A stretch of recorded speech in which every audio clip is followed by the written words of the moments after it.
कि बीजेपी की देखा देखी कांग्रेस कर रही है, देर कर चुकी है, संगठन की कमी है और इसके साथ ही बेहतर मैनेजमेंट की जो दावे किए जाते हैं वो खोखले साबित होते हुए दिखाई दे रहे हैं कांग्रेस के, क्योंकि जमीन पर कांग्रेस कहीं नजर नहीं आती। फिलहाल हम बढ़ते हैं अगली खबर की ओर।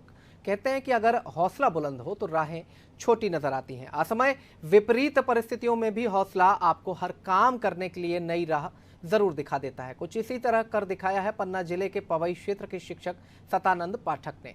कोरोना काल जैसी विपरीत परिस्थितियों में स्कूल कॉलेज बंद होने का सबसे ज्यादा प्रभाव बच्चों की शिक्षा पर पड़ा, लेकिन पन्ना जिले के शिक्षक सतानंद पाठक ने इन विपरीत परिस्थितियों में बच्चों को शिक्षा से दूर नहीं होने दिया और एक नायाब अनोखी तरकीब से बच्चों को शिक्षा देते रहे। उन्होंने अपनी बाइक में फ्रेम बनवाकर चलता फिरता पुस्तकालय तैयार कर दिया और गांव-गांव में जाकर चौक चौराहों में खड़े होकर बच्चों को शिक्षा दी। उन्होंने अपनी बाइक में एक लोहे की रॉड का फ्रेम बनाकर पुस्तकालय तैयार कर दिया। शिक्षक ने अपने इस चलते फिरते पुस्तकालय में छोटे छोटे छात्र छात्राओं की पुस्तकें और जनरल नॉलेज की पुस्तकों को बखूबी सजाया है। कोरोना काल में पन्ना जिले के पवई विकासखंड के छोटे से गांव मनकी के शासकीय माध्यमिक स्कूल के शिक्षक सतानंद पाठक ने जो काम किया वो हर किसी के बस की बात नहीं है। शिक्षक सतानंद अपनी बाइक से बस्ती बस्ती जाकर बच्चों को पुस्तकें पढ़ने के लिए प्रोत्साहित कर रहे हैं। गाँव के चौक चौराहों में खड़े होकर बच्चों को बुलाकर कोरोना गाइडलाइन का ध्यान रखते हुए अपनी क्लास लगा लेते हैं। कोरोना काल में जब मास्क वितरण कार्यक्रम चला रहे थे उसी समय मैंने देखा कि छात्र छात्राएं घूम रहे हैं और मेरे मन में हमेशा यह विचार चलता रहा कि इन बच्चों को पढ़ाई से जोड़ने के लिए कोई नया तरीका कैसे अपनाया जाए। इसी को देखते हुए मेरे मन में विचार आया कि मैं मोटरसाइकिल में एक फ्रेम बना करके और उसमें जनरल नॉलेज की पुस्तकें और कुछ सहायक पुस्तकें जिससे छात्र छात्राएँ को इसमें पढ़ाई से रुचि हो, इसको देखते हुए चलता फिरता पुस्तकालय बनाया। इस पुस्तकालय में जिन छात्र छात्राओं के पास मास्क नहीं रहते थे उनको मास्क वितरण, जिन छात्र छात्राओं के पास काफ़ी पेन आदि कोई भी समस्या रहती थी उसकी भी पूर्ति की जाती थी।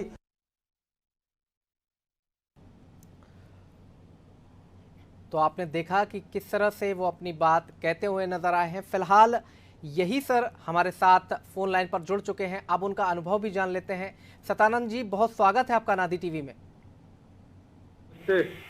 सतानंद जी, गुरुर ब्रह्मा गुरुर विष्णु गुरुर देवो महेश्वरा गुरुर साक्षात परब्रह्म तस्मै श्री गुरुवे नमः, ये कहने को एक सूक्ति है लेकिन आपने इसे चरितार्थ कर दिया। आपने वो नजीर पेश कर दी कि अगर हौसला हो और करने का इरादा हो तो क्या कुछ नहीं किया जा सकता। कैसे आया आपके दिमाग में ये विकल्प आपने तलाशा? बच्चों की जो कमियां थी उन तक किताबें नहीं पहुंच पा रही थी तो आप स्कूल लेकर के, आप पुस्तकालय लेकर के उनके घर तक पहुंच गए। सबसे पहले तो अनादि टीवी आपकी इस पहल की भरसक सराहना करता है और इसके साथ ही आपको शुभकामनाएं भी देता है। और अब हम चाहेंगे कि हमारे दर्शकों तक आपकी बात पहुंचे कि आप कैसे ये आपके दिमाग में आया और आप क्या कुछ अपना संदेश देना चाहते हैं।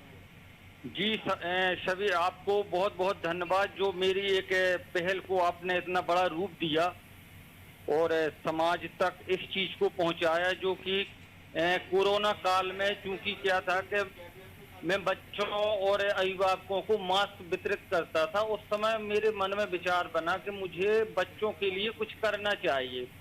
तो मैंने बच्चों के लिए पहले एक वाचनालय खोला था सिमरिया गुलाबसी में गांव में ही, लेकिन मैंने देखा क्योंकि कोरोना के नियमों का पालन होने में दिक्कत हो रही थी तो इस वजह से मेरे मन में चूंकि विचार चल रहा था, जब क्या होता है कोई भी कार्य करना होता है तो वो पहले से अपनी एक पृष्ठभूमि बनाता है। तो मेरे मन में ये चल रहा है बच्चों का कैसे सुधार कर सकूं और बच्चों का इस कोरोना काल में इन एक पढ़ाई से दूरियां ना बनाए और पढ़ाई से इन्हें की जो है जुड़ाव रहे। इसी को मैंने मेरे मन में विचार आया तो मैंने मोटरसाइकिल में एक फ्रेम बनवाया। फ्रेम में मैंने कुछ जनरल नॉलेज की पुस्तकें और कुछ सार्थक पुस्तकें जिनसे बच्चों की पुस्तकों में पढ़ने की रुचि जागृत हो, क्योंकि बच्चे क्योंकि पढ़ाई से थोड़ा दूरियां बनाने लगे थे, इसलिए मैंने ऐसी ज्ञानवर्धक पुस्तकें जिसमें चित्र हों, जिसमें बच्चों की समझ के अनुसार बच्चों को उन पुस्तकों में पढ़ने में एक बिल्कुल रुचि और आपकी जो तस्वीरें नजर आ रही थी उसे देखते हुए एक गिजू भाई बधेका जो कि एक बहुत बड़े शिक्षाविद हुए हैं, उन्होंने भी ऐसे प्रयोग किए हैं। उनकी किताब देवास्वप्न का बरबस ही ख्याल आ जाता है। उन्होंने भी बच्चों के व्यवहारिक दृष्टिकोण को ध्यान में रखते हुए इसी तरह के काफी प्रयोजन किए थे, काफी प्रयोग किए थे और आपका प्रयोग भी मुझे उसी श्रेणी में नजर आता है सर। जी जी जी जी। और बच्चों को प्राथमिक स्टेज में हम बच्चों को मेन तो एक तो पुस्तकों से जोड़ने का कार्य किया और उसके साथ साथ बच्चों को पर्यावरण, जल संरक्षण, स्वच्छता, कोरोना से बचाव, क्योंकि ये जो समय था ये पूरे अपने इस ब्रह्मांड, पूरे विश्व में एक बहुत ही विषम परिस्थिति का रूप ले लिया था। जी, तो इस सर समय पे बच्चों को जागृत करना, अब जागृत करने के लिए हमने जो भी सब चलाया, इसमें बच्चे सभी कोरोना में आए, सैनिटाइजर का उनसे बच्चों का उपयोग करवाया और उसके अलावा जिन बच्चों के पास कापी पेन नहीं थी उनको वो उपलब्ध करवाया। बिल्कुल तो सर, मुझे आपने एक बहुत उम्दा नज़ीर पेश की है। हम उम्मीद करते हैं कि आपकी कहानी देखने के बाद कई सारे लोग इससे इंस्पायर होंगे। एक बार पुनः मैं अनादि टीवी की ओर से आपको धन्यवाद देता हूं कि समाज में ऐसी अलख आपने जमाई है और जगाई है और आप आगे बढ़े हैं और एक बेहतर नज़ीर आपने पेश की है। अनादि टीवी आपकी इस पहल की एक बार फिर सराहना करता है। बहुत शुक्रिया हमसे जुड़ने के लिए इस चर्चा में। तो ये थे शिक्षक बहुत बहुत धन्यवाद आपका, सतानंद बहुत-बहुत धन्यवाद। पाठक जी, जो एक बेहतर नज़ीर पेश करने के बाद अब एक ऐसा